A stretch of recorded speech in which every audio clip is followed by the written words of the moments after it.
it was a time of revolution, only in many ways was an inward revolution. We know from studying these cycles that anytime Uranus and Pluto get together, they're two very naughty planets, and there's an upheaval of some kind. It can be basically in every walk of life there's an upheaval, because you have a planet of invention and revolution and freedom from the status quo, and then you have Pluto giving it depth and a real internal soul level point of focus and contact with Pluto. There's different manifestations of revolution, but there are almost always scientific breakthroughs and cultural breakthroughs. But I believe in one of Rick's books, he talked about historians, Rick Tarnas, being at a loss to explain the revolutions moving across Europe faster than the mail could travel, which to me, just even as an experienced astrologer, just opened up a level of understanding to astrology and how it's a kind of a vector. A period that comes to mind is the period of the French Revolution, where you had this extremely idealistic, it wasn't just a revolution, it was the égalité, fraternité, papier, as I call it. That's a French joke. Égalité, liberté, fraternité, brotherhood, liberty, freedom, equality is a way to kind of frame Uranus provoked by Pluto, I think. So for example, and there were many revolutions at that time in history, plus we're in the middle of the Enlightenment and the early phases of the scientific revolution, so there's a revolution in thought going on, which was part and parcel of the French Revolution, overthrowing church dogma. Notre Dame was desecrated and turned into the Church of Reason, and damaged. I mean, and they were going to tear it down, and someone prevented them from tearing down Notre Dame Cathedral. And then eventually it was, I guess, given back to the church. My take on Uranus is that it's an energy of brilliance, invention.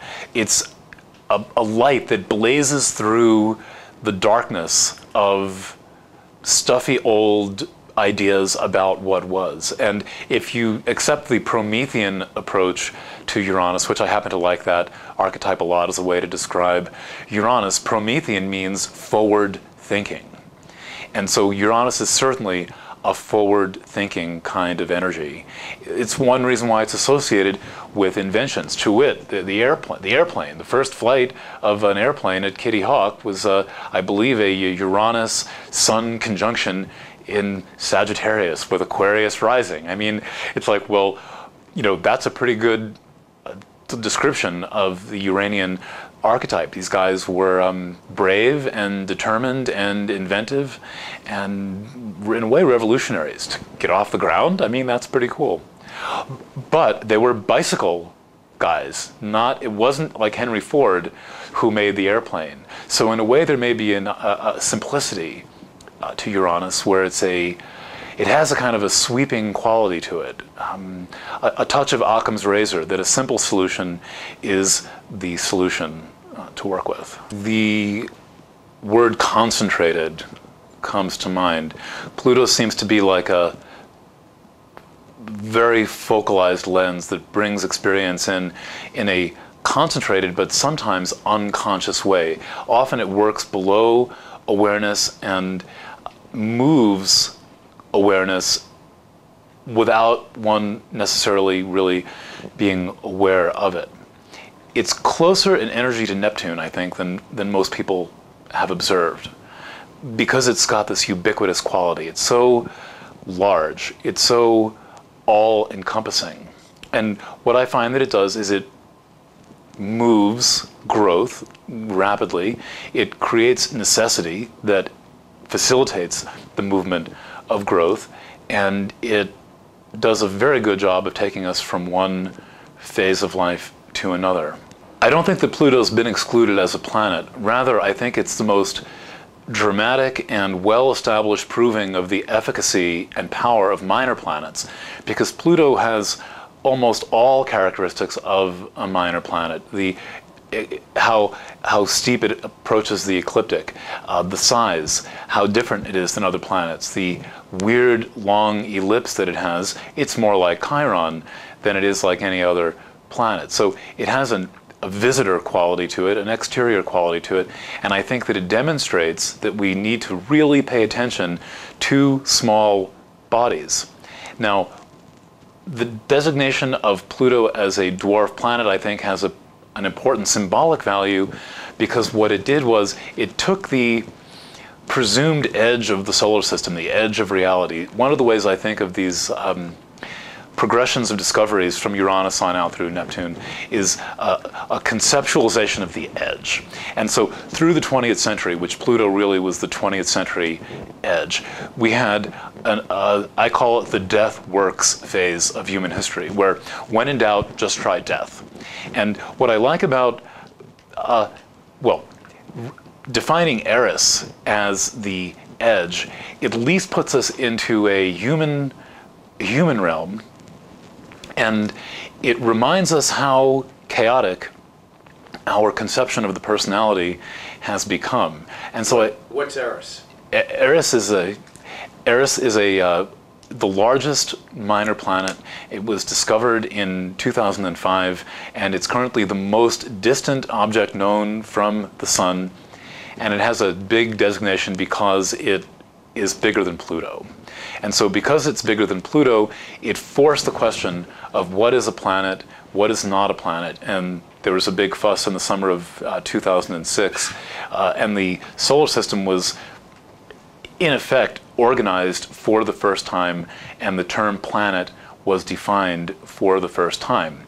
So Eris became a dwarf planet, Pluto was classified a dwarf planet, and then Minor Planet 1 Ceres, the first asteroid, was classified as a dwarf planet. And so we got this new group of planets called dwarf planets. When I see Uranus and Pluto together in a birth chart, the first thing I want to do is look for how emphasized the conjunction is in the birth chart. There are people who have it really strong, like for example rising, or at the tippy top of the chart, culminating. And there are people who have it weaker, where it's not making any aspects to other planets, or where it's not picking up the angles in the chart that give energetic emphasis to a planet that help integrate it into the personality. So that's the first thing I'm checking for. The second thing I'm checking for is evidence in the person's life that they are expressing that energy in some way. So I'll check carefully to see where and how they're expressing that energy. People who express Uranus-Pluto strongly tend to be iconoclastic. They want to do things their own way. There's an independent streak that they have. But there's a dark side to it as well, which I would describe as a good Nazi streak, where people take that Virgo power to a level where they are in service of something much larger than themselves, but they're not entirely sure what they're in service for, or in the alternate, they know they're in service of something that is really not that helpful, but they don't really necessarily see a way out of that paradox.